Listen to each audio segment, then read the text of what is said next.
So she is able to join us from Sydney. It's Alice Fraser. Hello, Alice. Hello, Andy. Yes, it's 10 days since my last birthday. I am beginning crone life right now. It's pretty exciting. Yeah. I feel like I could poke people with a stick on public transport and no one can question it. Yeah. That's I guess one of the privileges of seniority. Can I just say, I would like to make a statement at this point. Yeah. It's come to my attention that a joke that I did on the Gargle also appeared on the Bugle. Right. And I would like to address this scandal, this joke-stealing scandal, me stealing a joke from me. First of all, I don't know which joke it was. My policy on podcasts is the same as my policy on Zoom calls. I just put a Post-it note over my bit so I don't get distracted by my own beauty. Secondly, we will never know which one was recorded first and for which show I originally wrote the joke. So is it Gargle Alice stealing from Bugle Alice or Bugle Alice doing a tribute to Gargle Alice? I could tell you, obviously, but I won't because I refuse to respect linear time or artificial boundaries between work personas and selves. Right. Hello, this is Last Post Alice, and can I say that this is true of Alice's across all podcast dimensions? Cool. Well, joke stealing is a curse in comedy, Alice, and I'm afraid you're just going to have to sort it out between yourselves. Well, it sort of depends on which of me is the most famous. Well, this is a controversy that could run and run, and into this world of tumult. For the first time in A, his life, B, the history of all humanity, and C, this podcast, 15 and a bit years of existence, I'm delighted to welcome, after several outstanding appearances on the news quiz, coming to you in a minimum of 5 dimensions, from South London, it's Ian Smith. Hello, Ian. Welcome to the Bugle. Yeah, thanks for having me. I guess this is the point where I need to make a statement and say, last night I did quite a long routine about garlic bread. It was very similar to Peter Kay's. Right. So yeah, I guess I'll take that up with him as well. So Ian, you live in Peckham. Am I right in saying that? So not too far from me in London's glamorous South London area. Originally from Goole, one of the greatest named towns in England. Yeah, apparently the rumour is it comes from a word that means cesspit. Like an old sort of word that means cesspit. And there's a local historian trying to disprove that at the minute. But they don't have much evidence. They're just desperate to not live in a place that's called cesspit, basically. I should clarify for our listeners, Ian, before we get criticised for booking you, that you are not the late former leader of Rhodesia. Just to clarify that, nor are you the former New Zealand wicketkeeper Ian Smith, nor the Australian actor best known for playing Harold Bishop in the neo-Shakespearean rom-trag-com soap opera Neighbours, nor the film producer whose credits include Mad Max Fury Road, nor the legendary Scottish rugby union player who scored a record 24 international tries in the 1920s and 30s, a record which stood for over 50 years, who remains sadly as dead as he has been now for 50 years, nor Ian Smith, the pseudonym used by Colonel Gaddafi when he entered the World Darts Championship qualifying in 1993, nor Ian Smith, the original name for the crime-busting cartoon dog Scooby-Doo, nor even Ian Duncan Smith, the former leader of the Conservative Party and hopefully inadvertent quota of the motto from the gates of Auschwitz. You're none of those Ian Smiths. Yeah, I think I'd like a more creative name. It's difficult with Smith as your surname because you'd have to put so much creativity into the first name that it would just sound ridiculous, like Razzmatazz Smith or something. That could have given you a very different career. It would have been very hard to be called that and not become a professional jazz saxophonist, I think. Yeah. We are recording on the 17th of January 2023. On this day in 1961, the departing US President Dwight D. Eisenhower, 3 days before hanging up his presidential socks and passing the ceremonial sausage of office to youngster John F. Kennedy, gave a farewell address to the American nation in which he said, "Bye! Bye everyone! See ya!" But he also said some words that even today clatter us in the face like a frying pan of first-grade forewarnery and foresightfulness. The man, known by his nickname of Ike, I'm always getting mixed up with Ikes and bikes. Did you know that the full term for a tricycle is actually a Trisenhauer? But anyway, Eisenhower said some extraordinarily prescient things, including, "As we peer into society's future, we, you and I, and our government must avoid the impulse to live only for today, plundering for our own ease and convenience the precious resources of tomorrow." And it's good to know that the human race took those words on board and then threw them overboard into the ocean of practicality. I mean, it was an extraordinary speech in which he talks about, he said, we cannot mortgage the material assets of our grandchildren without risking the loss also of their political and spiritual heritage. We want democracy to survive for all generations to come, not become the insolvent phantom of tomorrow. And I don't know if he listens to this show from Beyond the Grave, Eisenhower. I know most former US presidents do. They just like to keep up on what's going on. But he must be fucking pissed off at how thoroughly those words have been ignored.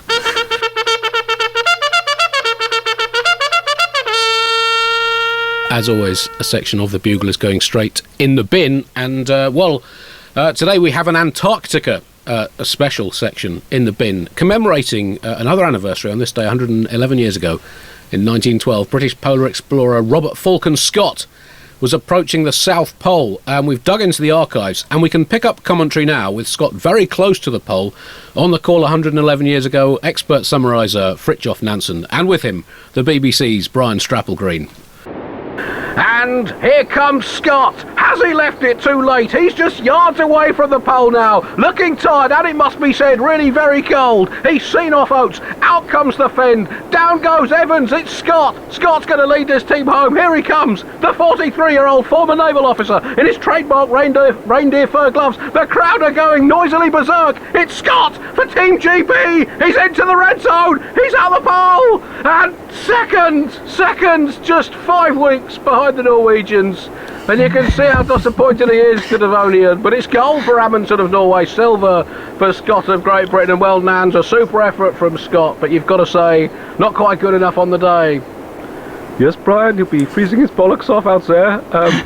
You don't notice, if you get to a pole first, it looks like he's complaining to the referee, maybe suggesting Amundsen got a false start. I didn't see it myself, but terrific polar exploring from both teams. Yes, Nads, and well, we won't be seeing the Bobby Scott swooping Falcon celebration today, nor the Larry Oates penguin waddle. It's second for Team Terra Nova. More analysis on where it went wrong coming soon on the Poles Apart podcast with Fridtjof and Ernest Shackleton. Let me do that again. More analysis of where it all went wrong coming soon on the Poles Apart podcast with Fridtjof and Ernest Shackleton. But thanks for joining us today. There's more live polar exploration right now as we cross over to our colleagues at the ABC for live commentary on the Australasian Antarctic expedition. Dougie Mawson and the Chillaroos getting stuck into the coldest continent on Earth.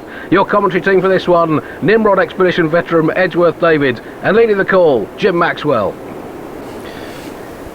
There's so much audio magic happening there, Andy. you multiple accents, background noise, and Ian Smith. Don't think I didn't notice the absolute professionalism. Took a bite of a banana, the most radio fruit. Most radio friend. None of this apple chips. Like it goes soft, squishy, silent. Before you compliment me too much, I'll just show you the other thing I ambitiously put near the recording, which is a punnet of strawberries. An absolute mad decision from me there.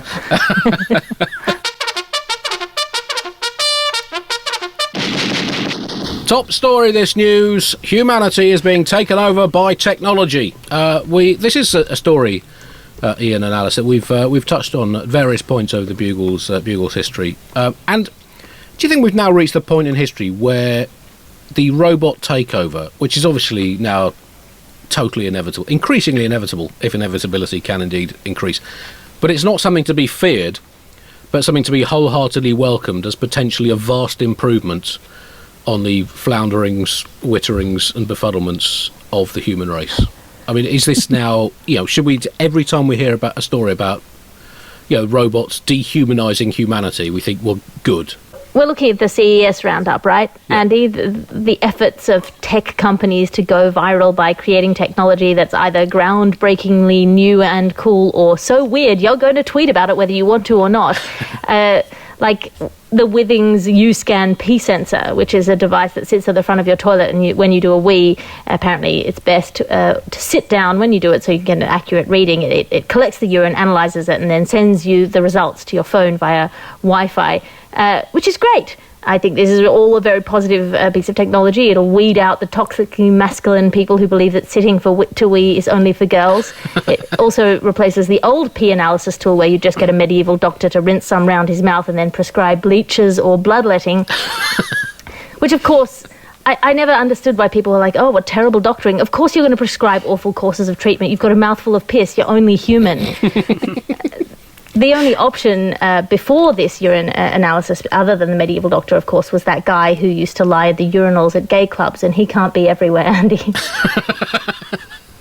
I mean, it's an extraordinary piece of technology. The WAS scanner. I mean, Ian, can you see this becoming a big part of your home technology setup? I think so, yeah, but largely because of like the gossip potential. Because if it's in your toilet and you have guests around, and then they go to the toilet, and then you'll get a notification on your phone. So when they come back down, you can go, "Oh, Steve, you've got chlamydia. I hope that doesn't put a dampener on the slow cooked ox cheek that I've done tonight." You've come in with a lot of foodie stuff here, and a punnet of strawberries and a slow cooked ox cheek. That's my go-to. I'm trying to impress people meal. Slow cooked ox cheek and a chlamydia diagnosis. Big two. Yeah, it does feel like a lot of these are sort of so like I saw solving problems that I'm not really concerned about. There's a big thing about a wireless TV. And it was saying, like, gone are the days of, like, desperately trying to hide your cables. But I don't feel ashamed of the cables from a TV. Like, someone's looking at them going, like, ugh, you use electricity for that. I'm like, yeah, that's how it's going. I don't feel like, just put the TV... my rule is put it as close to a plug as possible. And then you're not creating, like, a sort of... high-tech laser protecting a museum piece style cables going across your living room.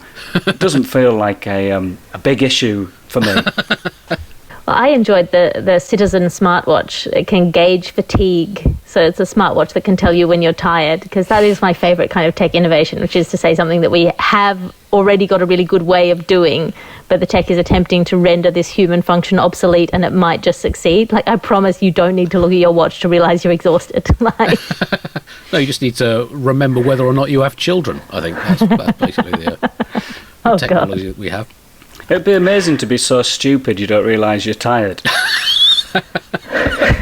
Just how productive you'd be if you were too thick to realise.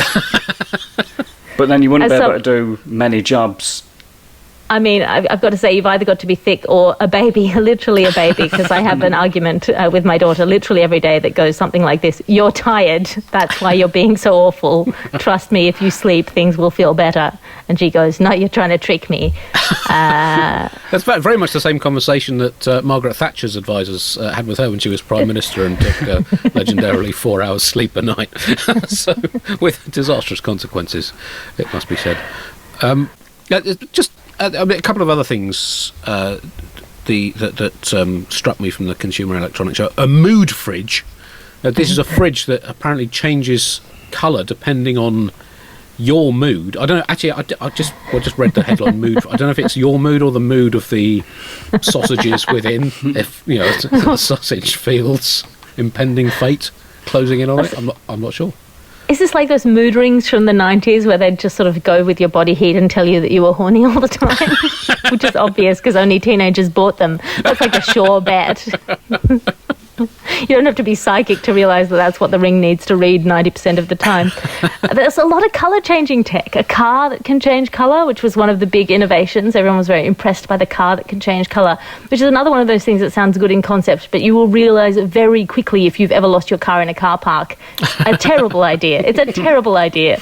Or you're going to be like, it was definitely on level 2 and it's a red car or possibly a blue sedan. I think if it's Tuesday, I made up a rhyme to remember what colour my car is today. If it's parked on F2, the colour is blue. Oh no, wait, was it if it's on F2, it's parked, the colour is red? I don't... Sorry. No, sorry, wait. If on F2 it's parkhead, the colour is red. It feels like it was designed for like getaway drivers only. Like the end sequence of the Italian Job would be so much less impressive if they would just change the car to green, and then the police were like, "Well, they've gone." Well, it'd be slightly more useful if, rather than just changing colour, it changed vehicle. So it would go from a car to a motorbike to a donkey. You could just go gradually back in time. I mean, it's not a self-driving pram, though, is it? I mean, that's real. This was the absolute killer product to emerge from this year's CES. Have you, Alice? Your daughter is 15, 16 months old. Yep. Have you ever thought, I wish this pram could drive itself? Well, I mean, first of all, it isn't a self-driving pram. Speaking of it not being a self-driving pram, it isn't. It's an electrically assisted pram, which is great for people with mobility issues or lots of hills near where they live or remarkably fat babies. But it's not. It's not more self-driving than like an e-bike. It won't drive unless it senses that your hands are on the handles. And sure, I guarantee tired parents everywhere have already thought of 6 ways to bypass that rule, from washing up gloves with meat scrap and strapping them to the bar, to becoming the vizier just so that you can take the hand of a thief in punishment in order to send baby for a solo roll. But I think what you want is a remote-controlled pram, actually. Right. You don't want one that's got a mind of its own, is all I'm saying. Yeah, I mean, this does feel like scene one in some extremely low-budget dystopian horror film in which prams take over the world. I don't trust my baby with autonomous technology. She's really smart. If I send her off in a solo pram, she'll come back on top of it, controlling the thing somehow. That's step one in Mad Max future. Mad Max Junior. I mean, this is a movie franchise waiting to exploit. She'll be strapping safety scissors to the wheels like Boudica. Well, that would be quite good, to make these self-driving prams into a sort of Robot Wars style TV show and get the babies battling against each other. It's something that I believe we've lost as a civilization, Ian, is the simple joy of watching infants fight to the death. It's PC gone mad, as far as I'm concerned. Today I was trying to put her down for a nap, and she evaded my nap, got up and did a little victory dance near my head, and then leant over and gave me a benevolent kiss on the forehead, which I felt was the most contemptuous touch. I know, I'm not going to name their name, but I know someone who told their daughter to go on the naughty step, and then their daughter wet themselves and basically said, "This is what's going to happen if you put me on the naughty step." That's evil genius. So she's never been on the naughty step since. It's a fantastic way to avoid punishment that I think will probably still work as an adult for certain situations. That's what I'm going to try. You've got to be careful where you wet yourself now. You might get a diagnosis. Yeah. Well, exactly. I mean, it does sound like this small child has a lucrative career in corporate finance ahead of her. Well, just back to the WAS scanner, which, as you said, you put it on the front of your Crapstone International, you expel to your Pedalagio, and the device scans your excretitions and tells you pretty much everything you could possibly need or want to know, but not just about your health. It apparently, in the high-tech edition, tells you about your priorities in life, your deep-seated fears, your musical taste, your views on post-Renaissance art, and the historical figure you'd most like to play snooker against. I got a beta version to test out, and it turns out that my answers to those, in order, are The Pursuit of the Groove, The Death of Test Cricket, Blues Madrigal, Unnecessary, and Charlemagne the Great.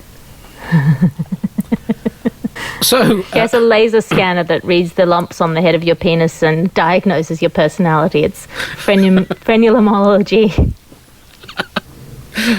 Family show, Alice. Is that the first phrenology joke that's been made on the Bugle? It's definitely not the first frenulum joke. Almost certainly not. I mean, we are, 550 plus episodes in? Coming up to 550 episodes. Next week is the 250th episode since relaunch.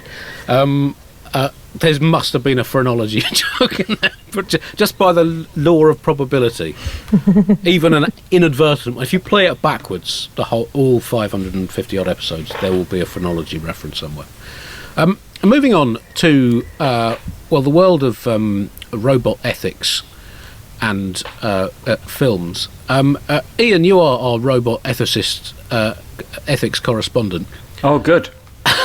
Congratulations on I've got promotion. This, highly prestigious posting. You've been keeping an eye on the films that are basically telling us what our future relationship with robots is. So bring us up to date. Yeah, well, there's a film out called, I guess it's called Megan, but they've replaced the E with a 3, so I don't know how you pronounce that now. Mafregan, I guess. Yes. I mean, generally in this country, depending on what newspaper you read, you pronounce Megan as witch who is destroying the country and everything we hold dear. So I don't know if that's... that's. I've got to stop reading the Daily Mail, but anyway, let's go with Mithrigan or Megan. Yeah. Well, I guess it's a similar sort of vibe, really, because the plot of this film is there's a girl. She doesn't have many friends. Luckily, her mum is developing an AI little girl. It's just one of those lucky situations. Hold up. Her mum dies. Her aunt. Oh yes. Yeah. Okay. Well, fair enough. She hasn't had a lucky coincidence here, actually. She's had a death in the family, almost the opposite of good luck. But luckily, her aunt is developing an AI child. So she kind of becomes the primary user of this AI child, and the AI is told that she has to protect the kid from physical and emotional harm. And then basically this AI goes absolutely batshit and starts killing people, pushing people in front of cars, occasionally doing TikTok dances while murdering people. And it all just goes wrong. And The Guardian did an article debating how close we are to this sort of thing happening, and the answer is not very. But they've spun an article out of it, which is quite fun. But surely they might say it's not very far away, but surely that's what the robots want us to think, Ian. And really, it is just probably weeks away from becoming cold, hard reality. Is this the future? And if it isn't the future, I want to know why not. But also, the whole area of these sort of programmable robots, I guess the question I would ask is, does Gary Kasparov's sleepless, haunted, defeat-stricken face mean nothing to these f***ing people? We can't risk it. They're all going to attack. But then, logically, I guess, if we're going to leave robots and computers in charge of our economy, as we essentially do, is it not logical also to leave them in charge of our children, who are units of productivity in the future economy? Alice, I know that's how you look at your own child as a potential future functioning economic unit. Oh, yeah, absolutely. People keep talking about how unrealistic this is, that this AI robot goes mad and starts murdering people, and they talk about how far away we are from that. But of course the AI childcare robot goes crazy. Children are terrifying. If you've never had a child stand at the foot of your bed and say, "I can't sleep, there's a man behind you," you haven't lived. I've got 2 human children, decent quality ones, but we've not yet left them in charge of robots. But I don't really have a leg to stand on saying people shouldn't do this, because we have left them in charge of an education system run by successive conservative governments for a decade each now. So I'm not really in a position to judge or lecture anyone. An interesting thing from this article, Ian, Katie Darling, who is a tech ethicistician, I think is the term, tech ethicistician at MIT, which is the Massachusetts Institute for the Takeover of All Humanity by the Uncontrollable Robot Advancement. She said, people have completely skewed expectations of what robotics can do at this point, thanks to movies like this. But is that not the whole point of movies about anything, to give us skewed expectations about about life, skewed expectations, for example, about the power of love conquering all, about aliens being covered in green slime, about the ease of robbing banks, and about the likelihood of an Italy-based political leader being slain by a vengeful, mortally wounded gladiator. I mean, that's what films are for, to raise unrealistic expectations. My favourite sort of expert opinion in the article was there's a guy called Ronnie Bogani, who's an artificial intelligence ethicist and attorney for children's rights, which is a mad pair of professions. And he said, "I don't know why we need a robot to have a head. Look at humans. We're a piss-poor design of a product. Why are we copying it with robots?" And I think that's right. It does feel very arrogant of us when we design robots to look at ourselves in the mirror and think, yeah, that's got to be the best. That's got to be the best we can do. Yeah, it just like when economists talk about developing countries, like, oh no, they have to go through child labour, and be paying people below minimum wage in unsafe conditions, because that's what we did. It's like the economics version of my parents hit me and I turned out fine. Like, you're just perpetuating horrible mistakes. I think all robots should just be a ball. Yes, because ball, as a sports fan, I know that the ball is, a conduit to peace and happiness. So you're quite right. But I mean, the humans, I would agree, humans are a terrible design, albeit I have lived in my own body for 48 years now, which is maybe not the best possible example of the human form. But you've got to say, I mean, look at human biology. It is as anyone who's ever owned testicles or a womb, or has had to fight mano a mano with a crocodile in a pond, or run away from a cheetah, or take on a condor in a who can stay afloat longest after jumping off this high rocky outcrop contest. We are shitly designed by comparison with a lot of other creatures on this earth. Yes, but in compensation, God gave us smugness. That smugness and opposable thumbs are really what has set us apart in the evolutionary race. Of course, technology wasn't just invented yesterday, not all of it anyway, although an increasing amount of technology on a daily basis was invented yesterday. But it goes back to many yesterdays ago, and scientists have discovered that apparently it was not humans that made the first tools, but monkeys, our apey cousins. Alice, you are our prehistoric technology advancement correspondent. Tell us what were the monkeys doing, and why have they been sitting on their laurels ever since and not really inventing, anything like a chatbot or a robot child? Andy, this news makes me think monkeys are even smarter than I did before. Faced with the option of choosing to develop their tool use and become sophisticated, they threw that away. I've seen TikTok. I know where tool use leads. Take me back to that monkey magic moment where we decided to copy that monkey and develop tools and make the other call. You want me to choose tool use, the same thing that killed Julius Caesar? No, thank you. I'll take the other fork and put the fork down and go back to hand life. Simpler times. If I can't cut it with my teeth, I'm not interested. Actually, as a woman, I am very pro tool use, but I can understand why your sort of Andrew Tate types would be against anything that would remove the natural advantage men have over everyone else at having testosterone and aggression so that they can die trying to bore an antelope to death. I'm not joking there. That's actually, did you know that's the evolutionary genesis of podcasts? Because when you're chasing down prey, humans' advantage in hunting is persistence. So basically you just pick a deer and Joe Rogan it until it falls down dead.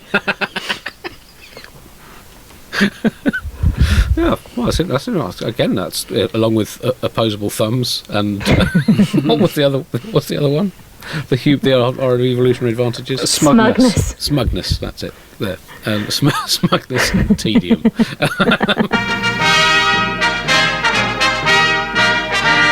In other technology news, a big breakthrough for Europe, the renowned continent, and with the discovery of rare metals that are crucial in the manufacture of things like smartphones and all the other shit that's taken over the world. And a huge stash of it apparently has been found in the Arctic region of Sweden, which could potentially reduce the dependence on Chinese Russian products. I mean, this is something we don't often think about, I think, when it comes to technology, is where all this stuff comes from, because it sort of arrives magically in a very neat box, and there's no sense that anything happens to create it other than the wonders of technology itself. But I mean,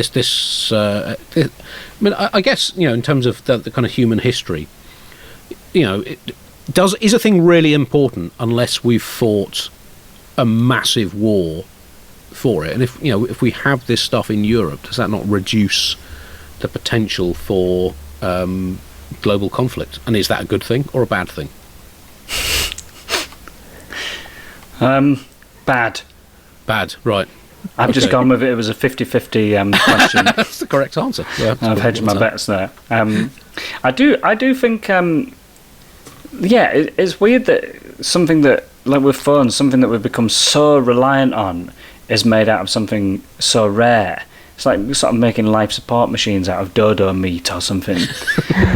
But also, I think, so they found 1 million tons of rare resources, which feels sort of like, I don't think you can call them rare now. 1 million tons feels like they say, I don't know, like pandas are rare, but if there's 1 million tons worth of panda, you'd probably be thinking about culling some of them.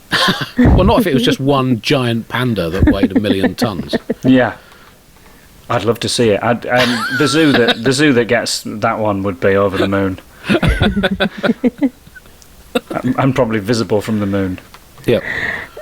I mean, it's so exciting, Andy. Rare earth minerals in Europe at last. I cannot wait for the Tories to start pitching sending refugees to the salt mines to earn their Union Jack brand. I just feel like... Alice, you should know by now not to say things like that out loud. You just can't be too... You never know... To quote the World War II poster, you never know who's listening. And it was probably some 23-year-old PPE graduate who's working at a high level in the government behind the scenes. Italy news now, and a couple of huge stories coming out of Italy this week. The arrest of one of the leading Italian mafia bosses, and some frankly harrowing alleged pigeon death news.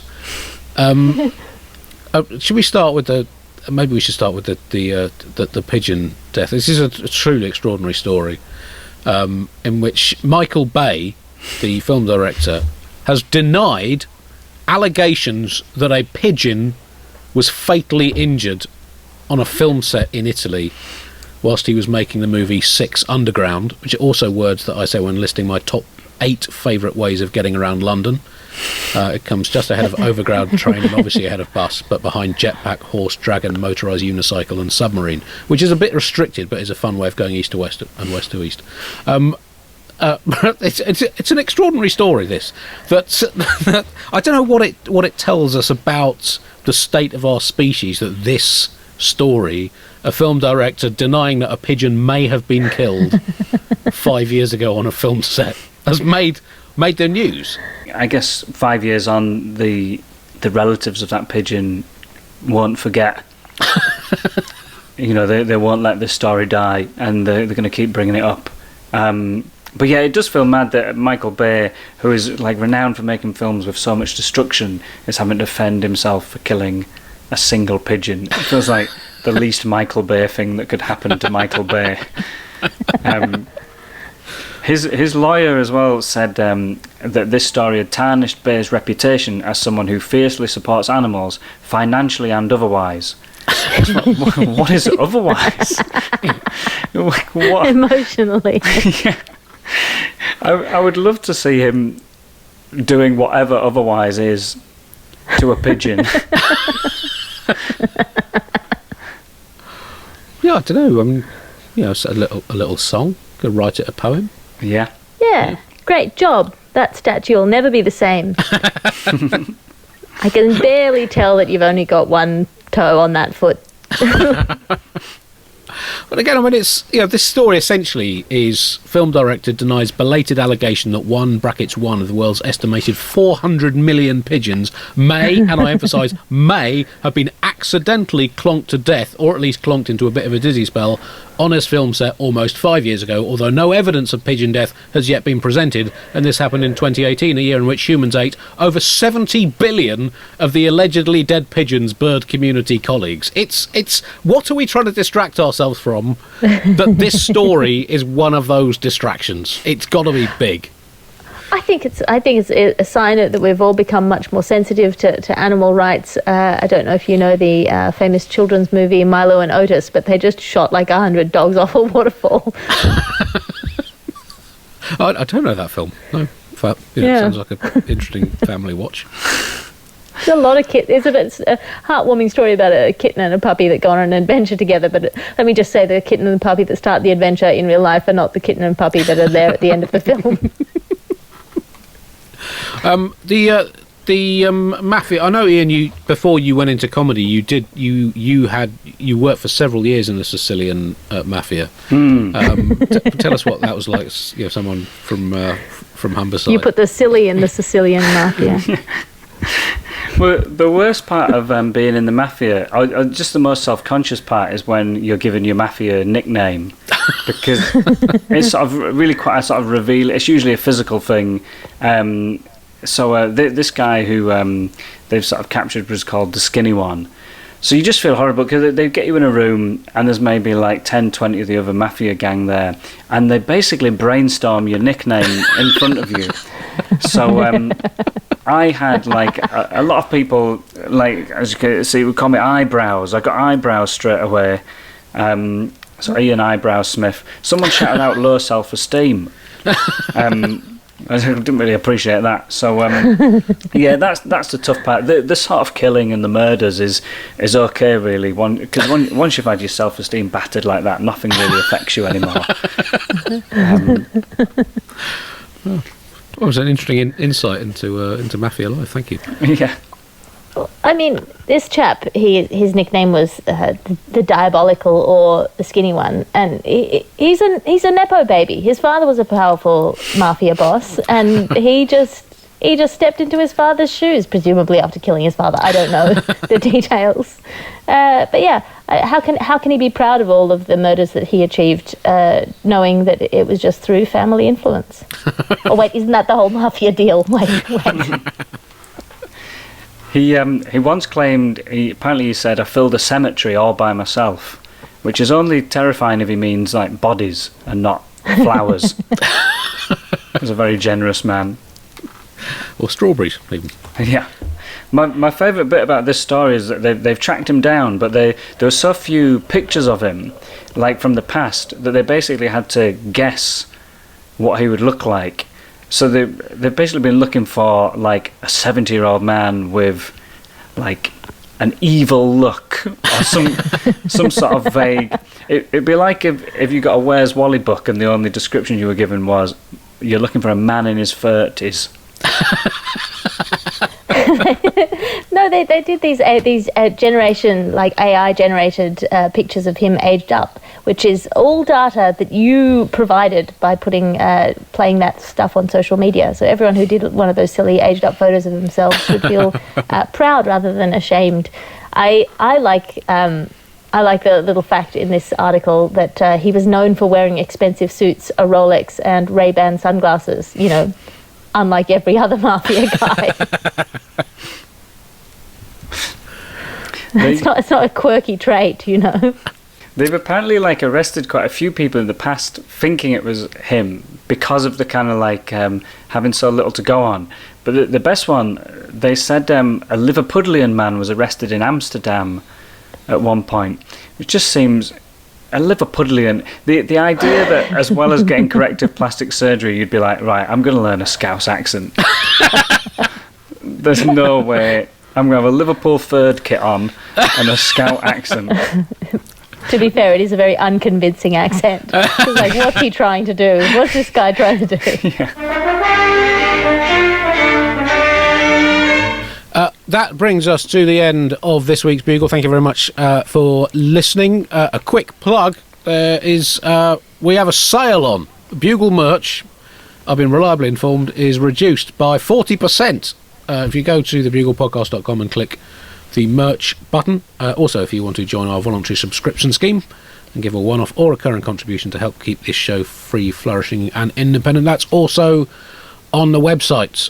Click the donate button for that. Ian, it's been lovely to have you on the show. Do you have any live or other works you'd like to alert our listeners to? I guess my career is in the sort of situation where when I do a podcast, all I can really say at the end, I guess, is just wishing everyone all the best. I guess I'll be doing the Edinburgh Fringe this year, so maybe, I don't know, keep an eye out on sort of my socials and stuff like that. I'm doing work in progress and that sort of thing. But yeah, I'd love to be able to announce a sort of bigger event. Well, Ian, after that, for your first appearance on the Bugle, that has fitted right in to our proud long tradition of totally failing to market ourselves. So well, you've slotted right in. Ian was on the news quiz last week, which you can find on BBC Sounds, and did one of the finest jokes that I've had the pleasure of hearing in my time as host of the news quiz. I do find that, and he'll be on again this week. As well. Alice, anything to plug aside from the Bugle's sister podcast, The Gargle? The Bugle's sister, The Gargle, the sonic glossy magazine to the Bugle's audio newspaper for a visual world, is available weekly with me on it, talking. Also, I've just launched season 2 of Tea with Alice. Season 1 was 298 episodes long, and then I took a year off, and now it's back. So that's exciting. Patreon.com/Alice Fraser is the place to go for all of my stuff. Also, if you want to come, I have weekly salons where we have a chat and weekly writers' meetings. So that's a thing that you can sign up for. We will be back next week, and we will now play you out with some more people on the Bugle voluntary subscribers Wall of Fame and their great contributions to human advancement.